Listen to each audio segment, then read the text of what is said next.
स्वागत मु लोपामुद्रा आपण देखुछंती कलिंग भारत देखिबा वर्तमान समय देश एवं राज्यर गुरुत्वपूर्ण खबर जहाँ प्रति सेकेंड आपणक पाख आखरे एवं देश दुनिया रे घटी थाए जहाको आमे कहिथांती राजनीति।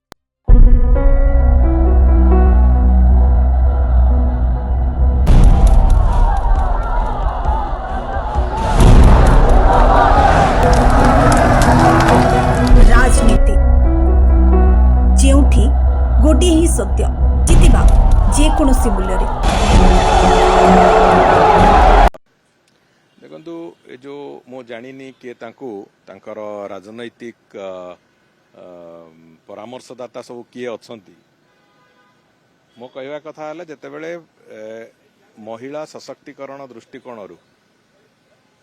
आज महिला मानक पई संरक्षण व्यवस्था को एक अधिनियम भाव आने को जितेबले केंद्र सरकार एक ऐतिहासिक निष्पत्ति नवा आरंभ कर 16, 17, 18 वास्तव में एक स्पेशल सेशन डका जाइए पार्लियामेंट एवं एक ऐतिहासिक निष्पत्ति नवा को व्यवस्था करने आरंभ होती से समय भितर परोक्ष भाव से द्वंद्व तैयारी करिवार जो परिकल्पना मु भावुची कौन से राजनेता विशेष करी पूर्वतन मुख्यमंत्री श्री नवीन पट्टनायक भली जड़े वरिष्ठ राजनेता क्षेत्र में ये जमा शोभा दौनी तेणुक मो कहवा कथा है कौन सी प्रकार परोक्ष हो कि प्रत्यक्ष तो विरोध करें ना परोक्ष भाव याकू विरोध करवा अटकेवा ताकू गोटे तार विरोधाभास प्रकट करेवा ये जो मानसिकता से मानसिकता छाड़तु एवं केंद्र सरकार जो योजना आरंभ करिसंती ये एक संपूर्ण भाव में भारत वर्षर राजनैतिक इतिहास भारत वर्षर आगामी इतिहास को संपूर्ण रूप एक परिवर्तन करने को जाउछि। शासन व्यवस्था रे हो लॉ मेकिंग रे सब क्षेत्र रे महिला माननकु अग्राधिकार दबार कथा महिला माननकु सम्मान दबार कथा सम्मान फेरेबार कथा ये सब कथा को सरकार जितेबले करिकी गोटे निर्दिष्ट योजना आरंभ करिसंती सेतेबेले परोक्ष रे सीट एतिकी बढ़िबो सेतिकी बढ़िबो कहिकी निश्चित भाव में कौन प्रकार द्युरुक्ति से आनिबा मु भावुची ठीक नुहे एवं जो कथा से भी कहउचंती आउ गोटे कथा भी मु कहबा जोड़िबा चाहूँगी से जे निर्वाचन मंडलीर साइज जदि यूनिफॉर्म रहिला निर्वाचन मंडलीर साइज जदि अपेक्षाकृत बहुत बड़ न रहिला ताहले सेठी जो पीपुल्स रिप्रेजेंटेटिव माने अच्छी से काम करिवार सुविधा सुजोग सृष्टि हुए जो कथा हुए तो बिजु जनता दल नेता निजे बुझी नाहंती कहीं तांको निर्वाचन मंडली रे किछि निजे करने को पड़े ना से तांको लोक अच्छी जो माने सेठी तांको तरफरु जाइकी काम करती किंतु जे निर्वाचन मंडली सहित संपृक्त लोक माने से माने समस्ते एथिरे सहमत हेबे जे निर्वाचन मंडली जदि यूनिफॉर्म साइज रे रहिबो लोकंक पाखरे सेवा पहुंचेइबाकू लोकंकर प्रतिनिधि भाव में काम करने को ये निश्चित भाव में सुगम हुए तेणुक जदि आगामी दिन में डिलिमिटेशन को लेकिन सेमिति केबे किछि हुए एवं सीट संख्या जो बढ़िबार एक परिकल्पना हुए निश्चित भाव में ये गणतंत्र पई एक अत्यंत शुभ सूचना हम तेणुक ताकू विरोध करवा एवं तापाई स्पेशल सेशन डाकिबार जिद करिवारे मु भावुची परोक्ष भाव में जो महिला बिल को विरोध करने को बिजु जनता दल ये एक नुआ योजना एवं से दृष्टि मोर आशा और विश्वास जे जड़े वरिष्ठ राजनेता हिसाब से पूर्वतन मुख्यमंत्री लंबा समय पूर्वतन मुख्यमंत्री हिसाब से ये विवाद को से निजे न आसतु मोर यहाँ विनीत परामर्श मु भावुची दबाक चाहूँगी देखो से कहली मोर यहाँ विनीत परामर्श जे तांको स्टाच्यूर जड़े नेता अंतत एभली विवाद भितर को निजको जीवा उचित नुहे जी कई भी कथा परामर्श दौची से को कौन जोगदेवे से आसला पर जहाँ पड़ो ना निमंत्रण पत्र समस्त दि जाइए श्रद्धांजलि सभा दिन 10टा बेले आरंभ हम 2टा भितर सरीज कौन यह तो कार्यक्रम आ कौन निमंत्रण समस्त दे सब एमएलए एमपी विजु सागर कम कर व्यक्ति समस्त डाक सब श्रेणी सब वर्गर लोक डकाई निमंत्रण दिखाई जो मैंने आसवे एकाठी जो मैंने होती से श्रद्धांजलि सभा एकाठी होती काली गोटे सभार मुझे से भूल प्रचारटा करा न जाऊ कालीर राजनीतिक कार्यक्रम किसी ना कालीर केवल हूँ श्रद्धांजलि ज्ञापन ना ये बैठक होनी कि समावेश होनी जिनटा मनोर आग क्लारिफाई हुआ दरकार ये बैठक नुहे कि समावेश नहीं श्रद्धांजलि सभा बीजेपी मैंने जहाँ चाहिए ता कहीपर कहतु सेमती आमर कि ना श्रद्धांजलि सभा बर्तमान समस्त विजुओं समस्त एकाठी हे बार्ता किसी ना तो राजनीतिक बार्ता किसी ना आगू कौन हम तो आज कहनी आगू कौन हम आज काली वर्षा हो किए कहीपर से चर्चा मोटे आदौ कर ना से चर्चा पचर हबार समय अच्छे को कौन जोगदेवे से आसला पर जहाँ पड़ो ना निमंत्रण पत्र समस्त को दि जाइए श्रद्धांजलि सभा दिन 10टा बेले आरंभ हम 2टा भितर सरीज कौन यह तो कार्यक्रम आ कौन निमंत्रण समस्त को देचु सब एमएलए एमपी विजुओं सागर कम कर व्यक्ति समस्त को डाक सब श्रेणी सब वर्गर लोक डकाई निमंत्रण दिखाई जो मैंने आसवे एकाठी जो मैंने होती से श्रद्धांजलि सभा एकाठी होती काली गोटे सभार मुझे से भूल प्रचारटा करा न जाऊ काली राजनीतिक कार्यक्रम किसी ना कालीर केवल हूँ श्रद्धांजलि ज्ञापन ना ये बैठक होनी कि समावेश होनी जिनटा मनोर आग क्लारिफाई हुआ दरकार ये बैठक नुहे कि समावेश नहीं श्रद्धांजलि सभा बीजेपी मैंने जहाँ चाहिए ता कहीपर कहतु सेमती आमर कि ना श्रद्धांजलि सभा बर्तमान समस्त विजुओं समस्त एकाठी हे बार्ता किसी ना तो राजनीतिक बार्ता किसी ना आगू कौन हम तो आज कहनी आगू कौन हम आज काली वर्षा हो किए कहीपर से चर्चा मोटे आदौ कर ना से चर्चा पचर हबार समय अच्छे को कौन जोगदेवे से आसला पर जहाँ पड़ो ना निमंत्रण पत्र समस्त को दि जाइए मु विजु बाबूंकर कट्टर विरोधी राजनैतिक दृष्टि मु 1995 मसीह विजु बाबू सहित सीधासख भुवनेश्वर निर्वाचन लड़ी एवं एक जानिकी खुशी हे आश्चर्य हे जे निर्वाचन से जीति सारा प्रथम फोन मते करथिले जे मते मु तो जीतली कि तू काली आस आम बसी डिनर करवा कथबार्ता हवा ओडिशा विषय केते जण एमती राजनेता अच्छा मते कही दिंतु वर्तमान जो प्रकार राजनीति चली निर्वाचन रे जितला परे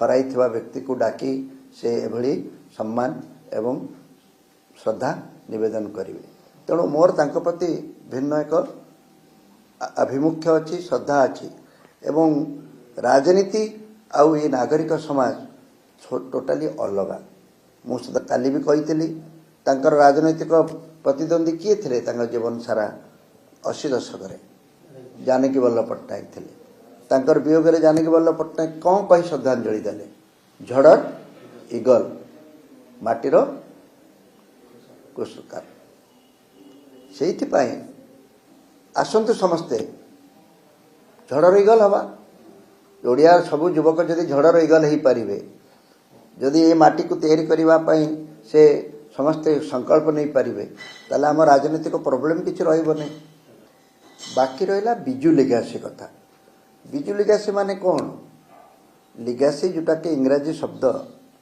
गोटे लोक तार संपत्ति को उत्तराधिकारी मान भितर प्राय बांटी देवार गोटे परंपरा अच्छी तेणु विजु पट्टनायक एभली जड़े महापुरुष ओडिशार बरपुत्र जे कि अनेक गुणर अधिकारी थिले जो माने बिजु लिगासी उपर कार जमींदारी नहीं कि सारा ओडिशावासी बिजु लिगासी उपरे अधिकार अच्छी मो विचार में मत जदि केवल गोटे दुईटी कथा बिजु लिगासी बोली कहीकि परिभाषित करने को पड़ो बिजु बाबू भली साहसी लोक मु देखी नहीं से पूरा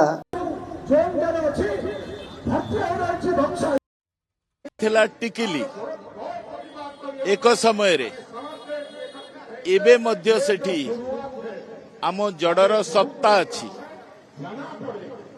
अस्मिता पक्ष पालन करुथिबा बेले अस्मितार द्वाही दे सरकार को आसीथिबा बेले बीजेपी नेतृत्वाधीन सरकार एनडीए सरकार ये ओडिशा विरोधी निष्पत्ति बारंबार नौछि सेइथिपाई 10टी मिलित विरोधी दल पक्षरु आजिर ए आंदोलन आरंभ होइछि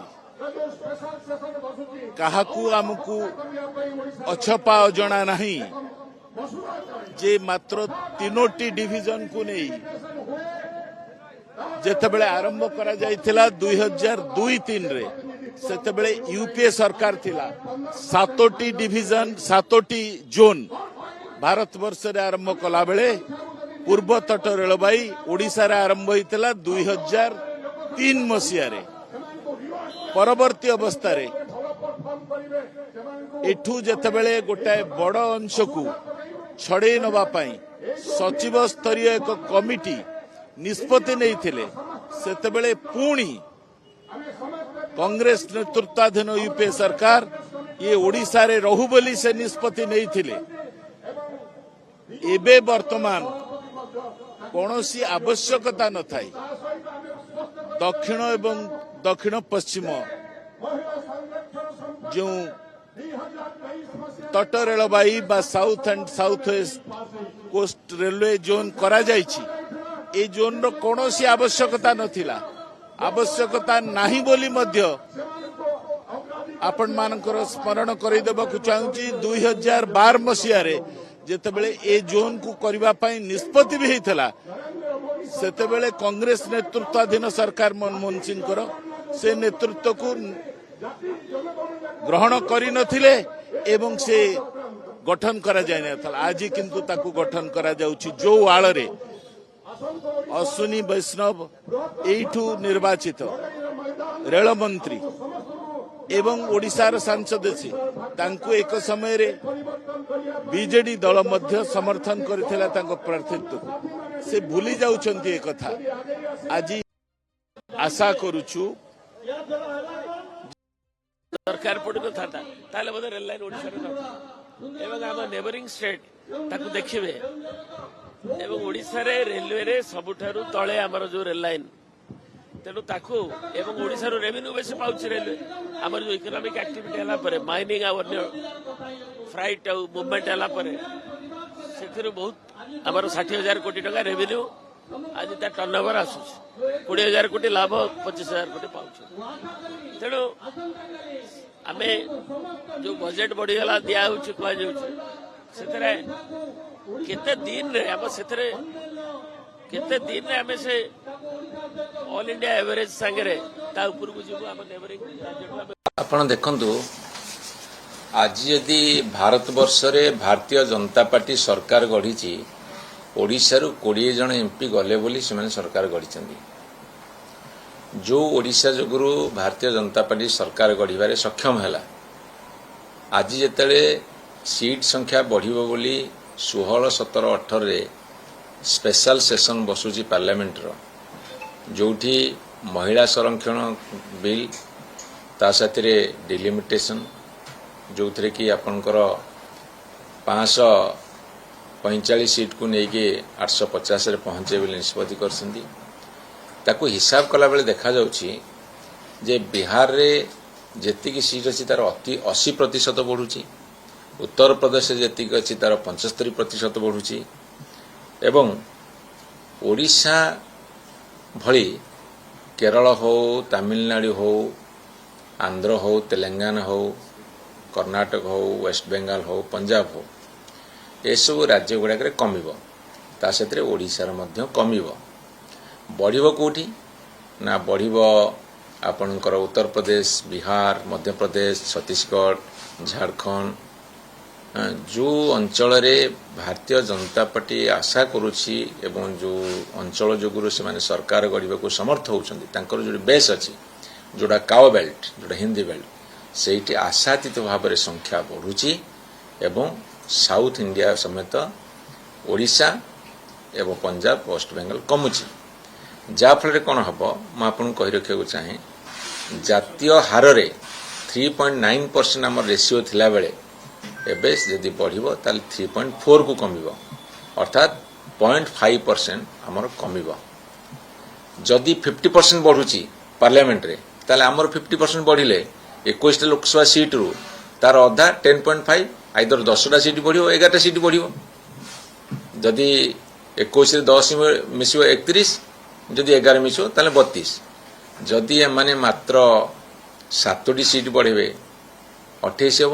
जदि 8टी सीट बढ़े 29 हम ताले आमे 3-4टी सीट लूज करूँ गोटे एमपी को 7टी एमएलए कन्स्टिट्यूएंसी तेणु आम जितोटी एमपी सीट लुज करूँ सेते 7टी एमएलए सीट लुज करूँ तेणु एपटे विधानसभा को आम प्रतिनिधित्व कमिब सेपटे पार्लियामेंट में प्रतिनिधित्व कमिब तेणु ये भारत सरकार एभली काहेकि करुछंती जदि ए कथाटा को जेतले गोटे पार्लियामेंट रे आसीबो कन्स्टिट्यूशन संविधान अमेंडमेंट आसीबो बहु पूर्व पब्लिक डोमेन को छाड़िया को असुविधा करथिला लोकों को विचार को छाड़ी थांदे बुद्धिजीवी माने जो माने पॉलिटिकल साइंस रे राजनीति विज्ञान रे ज्ञान रखिसंती बुद्धिजीवी माने साधारण लोक शिक्षित लोक समस्त आलोचना करते पर्यालोचना करते आपणकर इलेक्ट्रॉनिक मीडिया रे पर्यालोचना होता विश्लेषण होता बहु लोक भाग नहीं था मतामत देते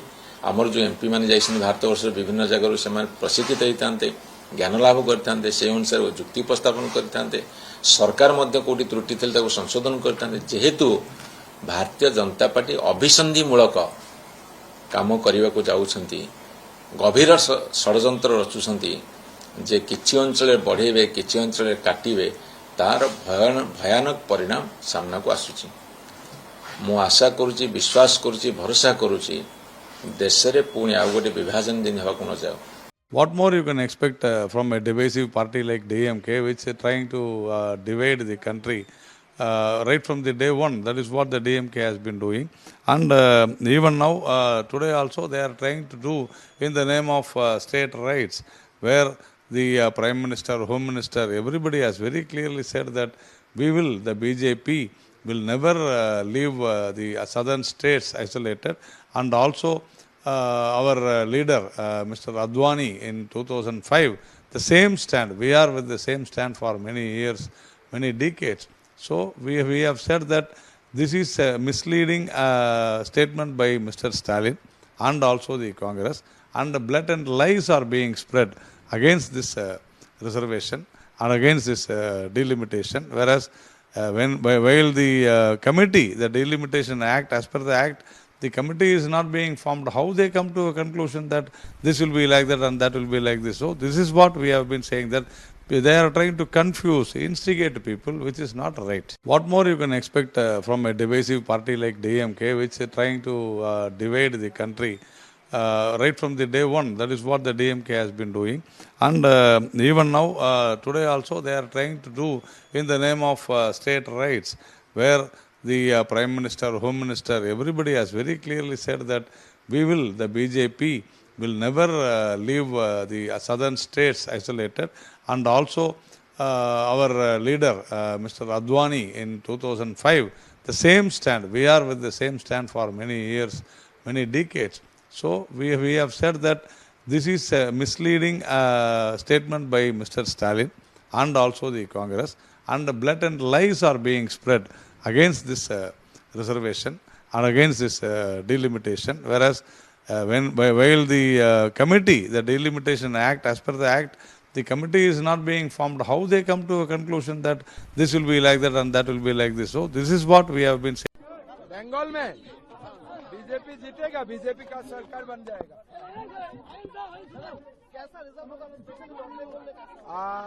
मेरा लगता है इस बार बीजेपी का सरकार बनेगा।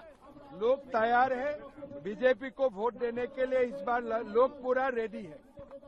ठीक है, चलिए।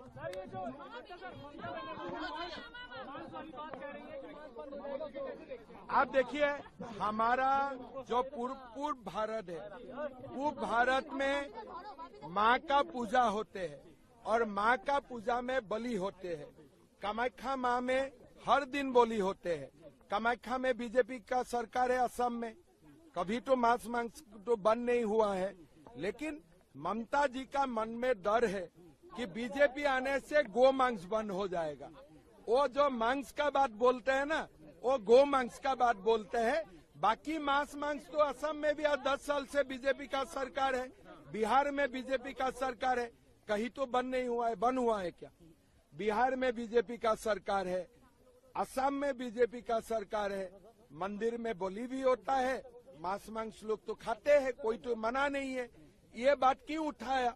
कि इसलिए ममता दी का मन में डर है बीजेपी का सरकार आने से क्या गो मांस बंद हो जाएगा। ममता जी का सरकार का दिन में सबसे ज्यादा गो तस्करी पश्चिम बंगाल से ही हो रहा है।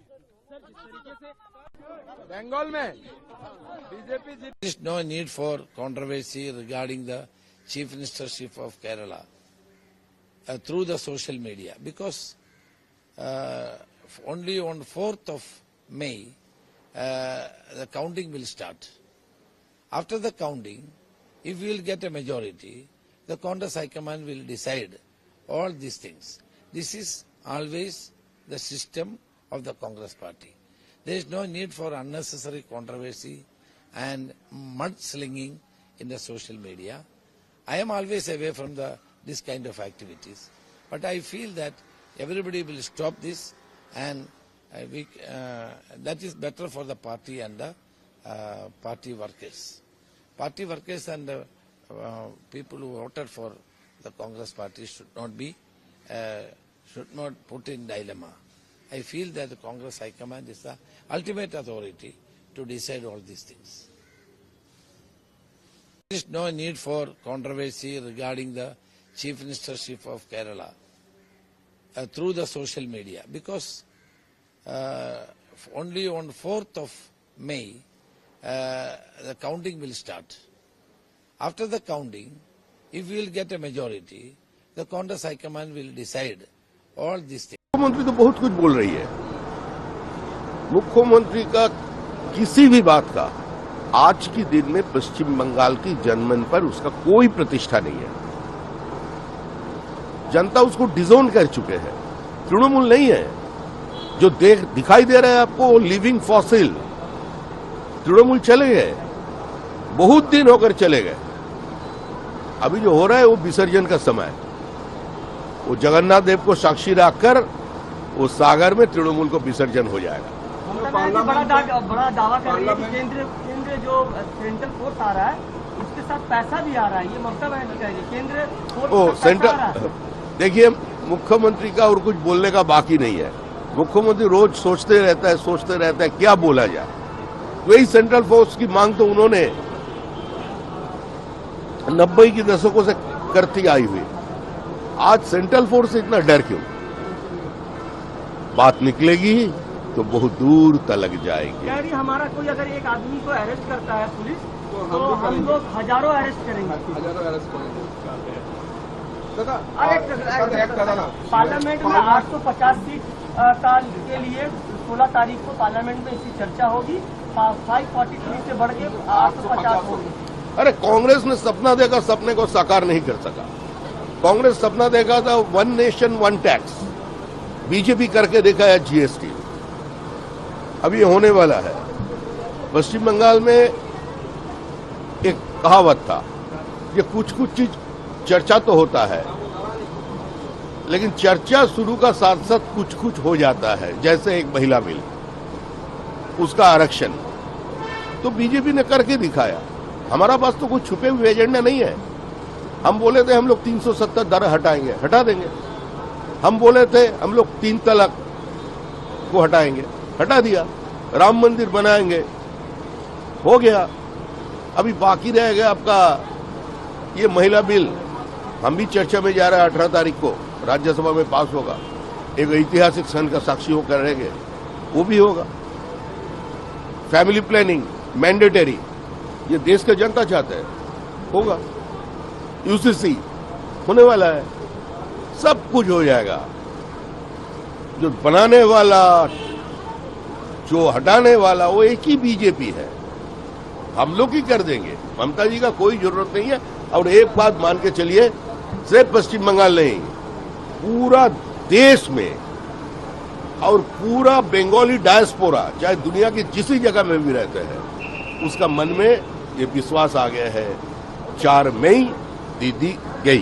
আমি প্রথমেই আমার মা বোনেদের ভাইদের সকলকে গতকাল শুভ নববর্ষ গেছে, আমি শুভ নববর্ষের প্রণাম, সালাম, জোহার, দণ্ডবতে, নমস্কার, সত শ্রী আকাল, নমস্তে সবাইকে জানাচ্ছি।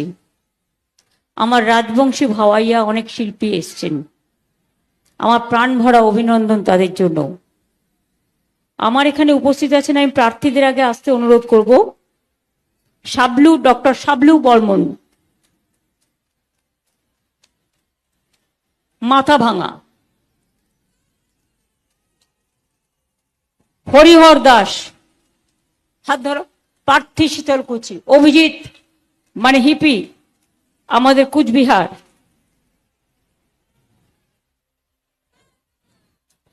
এবং জেলা সভাপতি, এরা এখানে উপস্থিত আছেন। প্রার্থীরা 4 তারিখে ভোট আসছে। দেখুন, আমরা 4 জন ভাই এবং বোন মিলিয়ে 1, 2, 3, 4 বিজেপির হবে হার।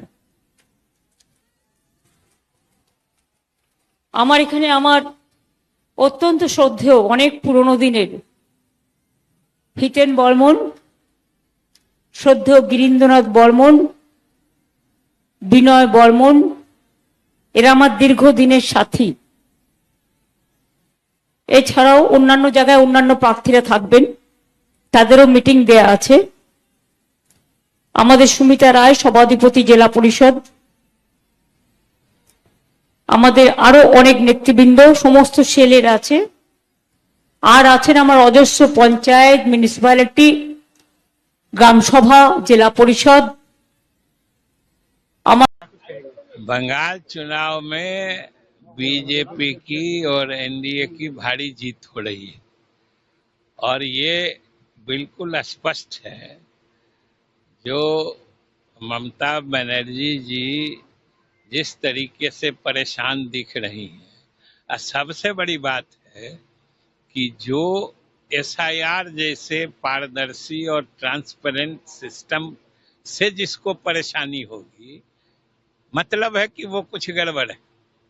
यहाँ भी देख रहे थे, जितने हमारे विपक्षी हैं, यहाँ नेता प्रतिपक्ष से लेके राहुल गांधी आके जीप के बोनेट पे दोनों घूम के पूरे बिहार घूम के कहे कि एसआईआर गड़बड़ करने के लिए हो रहा है, मुसलमानों का, अल्पसंख्यकों का नाम काट दिया जाएगा। अब पूरे बिहार में एक उदाहरण, एक मिसाल नहीं पेश कर सके। नतीजा हुआ कहाँ चले गए, देख लीजिए कहाँ पहुंच गए राजद और कांग्रेस वाले, मिसाल देख लीजिए। अब वही हाल वहाँ 6 महीना से बेमतलब का ये तृणमूल कांग्रेस वाले लोग जो हैं। बंगाल के काफी सारे गांव में यहाँ पे देखा गया कि युवा लोग आक्रमण से बचने के लिए दाढ़ी रख रहे हैं। ये क्या संकेत है कि पश्चिम बंगाल जो है एक तो लुम्पेन राज, पश्चिम बंगाल जो है एक तो लुम्पेन राज, ऊपर से ये जो एक तरह बॉबी हकीम जैसे बोल देते हैं कि यहाँ पे सब मुसलमान कन्वर्ट हो। देखिए, कौन दाढ़ी रखेगा, कौन क्या रखेगा, इसमें मैं टिप्पणी नहीं करूँगा, इसमें मैं ही नहीं करूँगा। बहुत मुसलमान लड़का भी दाढ़ी रखता है, हिंदू लड़का भी रखता है, मैं इसमें कोई टिप्पणी नहीं करूँगा। लेकिन बंगाल में अरबी संस्कृति और उर्दू को जिस तरीके से थोपने के काम टीएमसी कर रहा है, संरक्षण दे रहा है, ये बंगाली संस्कृति और भारतीय संस्कृति के लिए खतरनाक है। देखुले वर्तमान समय देश और राज्यर गुरुत्वपूर्ण खबर को नहीं राजनीति समय हो ब्रेक पर खबर प्रसारण जारी रहिबो। देखुथांतु कलिंग भारत।